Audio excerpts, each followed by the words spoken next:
जापाली भन्दा 5 थरी के कम। गाई बस्तु हाम्रो मुलामा बाँध्छ। बाँदरलाई रुख चढ्न त हामीले नै सिकाएको। बारी त हाम्रो सुँगुरले जोत्छ। रायो साग एक पातले 3 घरलाई पुग्छ।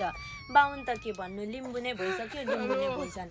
नपो त्यसो त कोरियाको मन्त्रीलाई कोरियामा कोरियन जनता भन्दा ज्यादा त 5 थरी पुग्या छ। पान्थरे लिम्बू नि बिग्रिनै सकेछ। राई लिम्बू छोडेर काफ्लेलाई लखेट्छ। हाम्रो त झापामा हात्तीले जोत्छौँ, त्यही हात्ती बाँध्न मुला नै रोप्छौँ। त्यो जाबु भैँसीलाई सिङ्कामा बाँधेर एक पत्ता सागलाई खाडलमा खाँदेर सिङ्के बनाएर 1 वर्षै खान्छौँ। बाघसँग मिलेर सिकारै जान्छौँ। 2 देखि 3 केजी मेकअपै लाउँछौँ। इत्रु सुँगुर जोतेर के गरी खान्छौँ। झापामा अहिले नि डाइनोसर पाउँछ। तिर्खाले होइन, खोलाले धाउँछ। एलिजाबेथ पनि खेतालै आउँछ। के कुरा गर्नु सम्पत्ति घरबारको। झापामा घर पछि दरबार थियो। कोरिया त एउटा देश मात्र हो। कोरियाभित्र झापाकै सरकार हो। ल झापाली हो तिमी?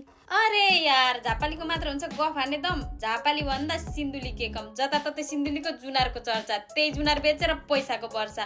त्यही पैसाले हेलिकप्टर किन्छौँ। BMW जाब त माग्नेलाई दिन्छौँ। सिन्धुलीको व्यापारीको लेभल नै बेग्लै। कागतीलाई जुनार भन्दै झापालीलाई बिकाएको। अरू त कुरा छोडिदिउँ, माछालाई पौडी खेल्न हामीले हो सिकाएको। ए मुला तेर्थुमो घर लिम्बूको छोरा जाँडक से जाँटा बगाइदिन्छ खोल। सुन चाँदी त दराज परि कति चाहियो तँलाई? केजी के तोला? पैसा त हाम्रो पात भन्दा फालाफाल। जहाँ रक्सी बेचेर हामी हुन्छौँ मालामाल। सुँगुर त हाम्रो डाइनोसर जत्रो। सुन चाँदी त हाम्रो लागि अति नै सस्तो। लिम्बू हो नि त झटा।